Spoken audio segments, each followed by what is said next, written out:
องค์การกระเดงแห่งชาติลาวได้สรุปเรื่องงานการจัดตั้งปฏิบัติทิศทางแผนการประจำปี 2025 และผ่านทิศทางแผนการในปี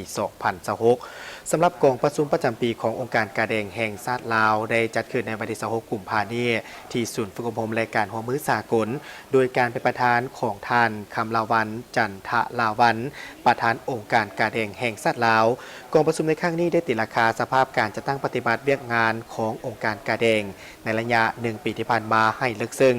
เพื่อซ่อให้เห็นถึงผลงานด้านดีด้านตั้งหน้าและข้อคงข้าง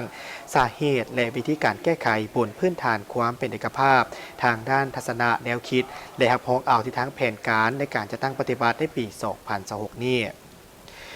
ผ่านมาองค์การกาแดงแห่งชาติลาวได้มีการจัดตั้งปฏิบัติแผนพัฒนาเวียกงานกาแดงด้วยความเป็นเจ้าการและความรับผิดชอบสูงสามารถยัดได้ผลสำเร็จตามระดับคาดหมายที่วางไว้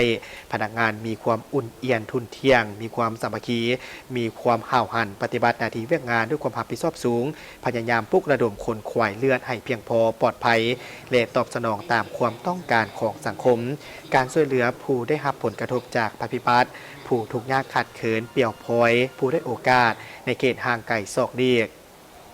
การกู้ภัยทุกเสริญต่อผู้ประสบภัยการช่วยเหลือคนเจ็บจากอุบัติเหตุทางถนนเวียกงานนำสุขภิบาลโภชนาการการปฐมพยาบาลการตอบโต้พยาธิระบาดซึ่งได้ประกอบส่วนเข้าในการจัดตั้งปฏิบัติเวียกงานอย่างมีผลสำเร็จในขอบเขตทั่วประเทศเหตุให้เวียกงานขององค์การกาแดงแห่งชาติลาวและองค์การกาแดงของท้องถิ่นได้รับการยกฐานะบทบาทเทียบเท่ากับบรรดากระทรวงและบรรดาแผนกการอยู่ในขั้นท้องถิ่น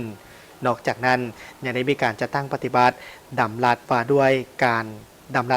ยกองทุนฉุกเฉินและกองทุนเลือดที่ได้ถือขับห้องจากรัฐบาลและประกาศใช้พร้อมกันนี้ในกองประชุมได้มีการค้นคว้าและรับฟังบทเรียนในการช่วยเหลือผู้ประสบภัยน้ำท่วมอยู่บางแขวงบทเรียนในการส่งเสริมสุขภาพชุมชนการคุ้มครองอาสาสมัครเกี่ยวกับเวียกงานกู้ภัยฉุกเฉินบทเรียนในการปลุกระดมคนขวยการบริจาคเลือดบทเรียนในการคนขวยแรงทุนเพื่อช่วยเหลือในการพัฒนาองค์การกาแดงแห่งชาติลาวให้กลายเป็นองค์การที่เข้มแข็งสามารถปฏิบัติเวียกงานการช่วยเหลือมนุษยธรรมที่มีการเข้าร่วมของสังคมโดยความสมัครใจ